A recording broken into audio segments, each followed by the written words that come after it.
না ঠিক আছে, মসজিদকে এখন আর লাগবে না, আমি অ্যাকসেপ্ট করে নিচ্ছি।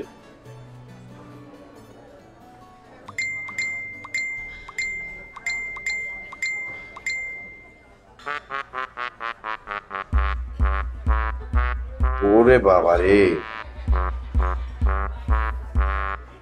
কি হয়েছে? 1000 খানেক ফ্রেন্ড রিকোয়েস্ট গত 8 ঘন্টায়। আসবেন আইবা কেন? বিখ্যাত ক্রিকেটার মহসিন আপনাকে নিয়ে পোস্ট দিয়েছে বলে কথা। হ্যাঁ, কিন্তু এতগুলো রিকোয়েস্টের মধ্যে কিভাবে আপনাকে খুঁজে পাই?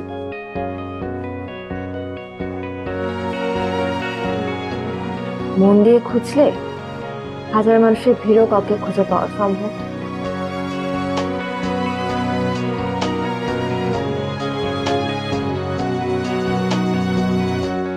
আমি কি কথাটা ভুল বললাম? না না, দাঁড়া দাঁড়া দাঁড়া। এই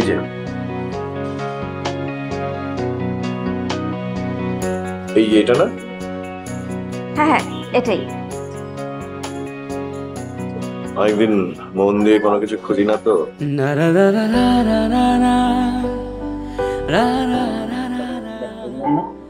হ্যাঁ, কিন্তু আসলে এখন ব্যস্ত তো। একটা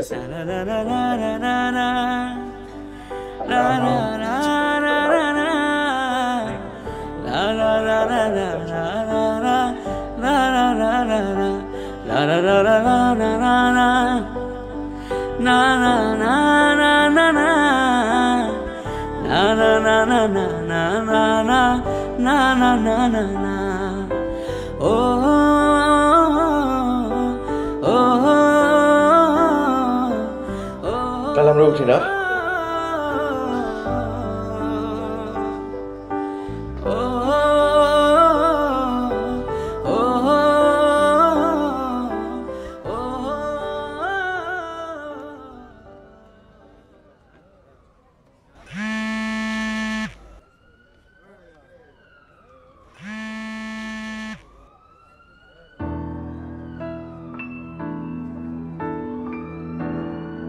হ্যালো, কি বলবো বলো?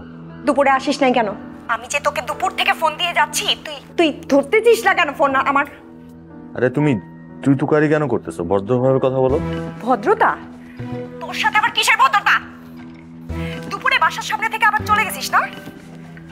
আর কলিং বেল তুই বাজাইছিলি তাই না? আমি আমি কেন? আমি জানি, তুই ছাড়া এভাবে আর কেউ কলিং বেল বাজায় না। কথাটা বোঝার চেষ্টা করো। সকাল থেকে আমি ভীষণ ব্যস্ত ছিলাম, আমার 3টা অপারেশন হয়েছে, 2টা মিটিং ছিল। এত ব্যস্ততার মধ্যে আমি বাসায় কিভাবে যাব? তার উপরে আমি বাসায় যেতে পারিনি, দুপুর থেকে ফোন বাজছে সেটাও আমি খেয়াল করতে পারিনি। একদম নাটক করবি না। তোর কোনো নাটক আর মিথ্যা আমি না আর শুনতে পারবো না। আমি জানি তোকে, চিনি তোকে। আমি মিথ্যা কেন বলবো? গার্ডকে ফোন দিলেই না সবকিছু বেরিয়ে আসবে। আর তুই আজকে সেই ডিভোর্স পেপারে সাইন করে দিবি। এটা নিয়ে কোনো ঝামেলা করলে আমি কিন্তু তোকে পুলিশের হাতে ধরাই দিব। নীরা, নীরা তুমি মাথাটা ঠান্ডা করো, রাতে বাসায় এসে তোমার সাথে কথা বলছি। রাতে না, তুই এক্ষুনি আসবি, এক্ষুনি আসবি। আর তা না হলে আমি ত্রিপল লাইনে ফোন করে না তোকে কি করব বুঝতেছিস না? আর একবার ভেবে দেখ, ওরা যদি তোর বাসায় আসে না, কোথায় কোথায় কোন চিপায় চিপায় কি কি পাবে না, তোর সব নিষিদ্ধ জিনিস এসে আবার আমাকে পুরস্কৃতও করতে পারে। শোনো, তোমার যা খুশি তুমি তাই করো, আমি বাসায় আসতে পারবো না। আমি একজন ডাক্তার, আমার রোগীর জীবন বাঁচানো ফরজ। হ্যাঁ সজল, তুই আগে তোর নিজের জীবন বাঁচা। দেখ আমি তোর সাথে কি করি।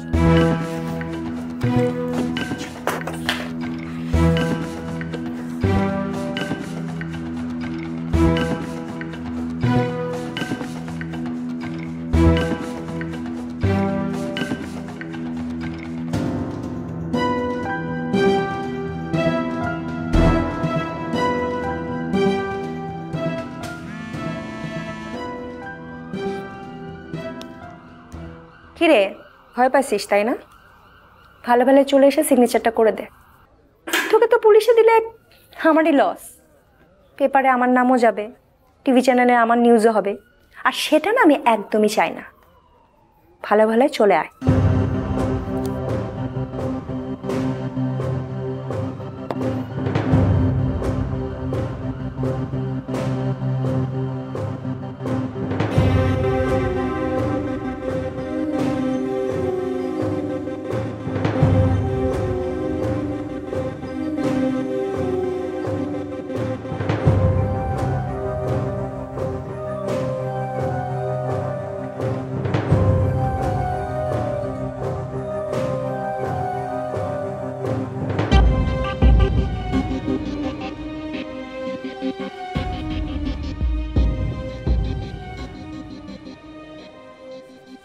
লাইটার আছে তোমার কাছে? কি? লাইটার আছে তোমার কাছে? লাইটার দিয়ে কি করবা? এটা তোমাকে কেন জানতে হবে? থাকলে দাও। তুমি তো জানো আমি সিগারেট খাই না, আমার কাছে লাইটার তো নাই। যে খায় তার কাছ থেকে এনে দাও। কেন? অফিসে আগুন ধরাই দেবা নাকি? না, দাও, আগুন ধরাই দাও, কোনো সমস্যা নেই। আমার আর কি হবে, একটু চাকরিটাই যাবে, তাই তো। তুমি যে আগুন ধরাবা এটা যদি আগে জানতে পারি তাহলে আমি এক দৌড়ে প্রাণটা নিয়ে বাঁচাব। চাকরি গেলে কোনো সমস্যা নেই, প্রাণটা গেলে তো বিপদ, তাই না বলো? তুমি যদি আর একটা কথা বলো তাহলে এখান থেকে আগুন ধরাতে